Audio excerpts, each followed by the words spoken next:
खुलुमबाय गिबियावनो बड'लेण्ड निउज 24 निफ्राय नोंथांमोननो अननाय सिबिनायखौ जासिग्रोबाय।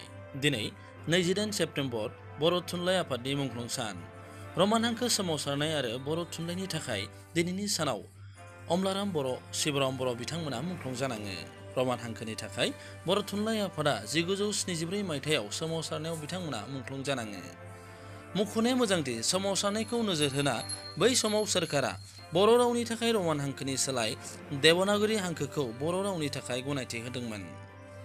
1974 मायथाइनि रमान हांखो दाबिनानै सोमावसारनायाव मुंख्लं जानायफोरा जादों अमलाराम बर', शिबराम बर', दिननाथ बर', बुधबार बर', खनसाय बर', बिष्टुराम बसुमतारी, हायथाराम बसुमतारी, निधिराम बसुमतारी, अजेन्द्र बसुमतारी, मालसिं गयारी, गान्तेस्वर गयारी, पानिराम दैमारी, सम्बार मुसाहारि, आन्जेलिस बाग्लारी, नारायण नार्जारी आरो सम्बार बसुमतारी बिथांमोना।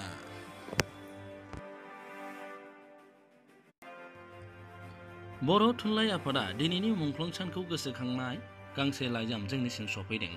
बिथांमोना मुंख्लंफोरखौ गोसोखांनानै दिनैनि गोथार सानाव मुंख्लंफोरनि जिउमानि गोजोन हास्थायनानै अबंलावरिनि सेराव आरज गाबदों। बड'लेण्ड निउज 24 नखराबो दिनैनि गोथार मुंख्लं सानखौ गोसोखांना मुंख्लंफोरनिसिम मान बावना जिउमानि गोजोन हास्थायना अबंलावरिनि सेराव आरज गाबो।